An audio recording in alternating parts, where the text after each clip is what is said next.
Organisasi Perjanjian Atlantik Utara atau NATO telah meluncurkan latihan militer yang melibatkan lebih dari 20.000 tentara dari 13 negara di bagian utara Norwegia, Swedia, dan Finlandia. Nordic Response yang sebelumnya dikenal sebagai Cold Response adalah latihan 2 tahunan yang dipimpin oleh Norwegia, salah satu anggota pendiri NATO. Perubahan nama ini merupakan pengakuan Finlandia menjadi anggota aliansi militer dan Swedia akan bergabung sebagai anggota ke-32. Finlandia akan mengikuti pelatihan sebagai anggota NATO untuk pertama kalinya. Latihan gabungan ini akan berlangsung hingga 14 Maret. Nordic Response bertujuan untuk memperkuat kerjasama antar negara dan meningkatkan kemampuan aliansi untuk mempertahankan dan melindungi kawasan. Finlandia dan Swedia mengajukan permohonan keanggotaan NATO segera setelah dimulainya perang Ukraina pada Februari 2022. Finlandia bergabung dengan aliansi tersebut pada April 2023, sementara Swedia menyelesaikan prosedur keanggotaannya bulan lalu dan dijadwalkan bergabung secara resmi. Finlandia berbagi perbatasan sepanjang 1.340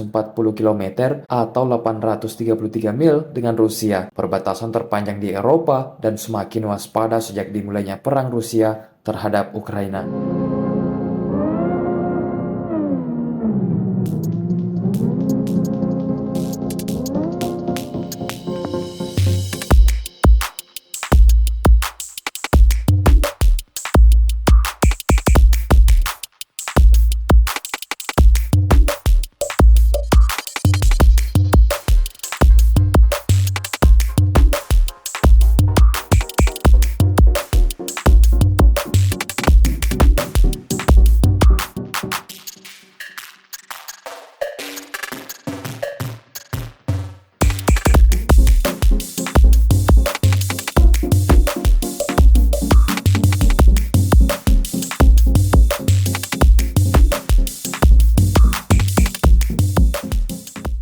Download Tribun X sekarang, menghadirkan lokal menjadi Indonesia.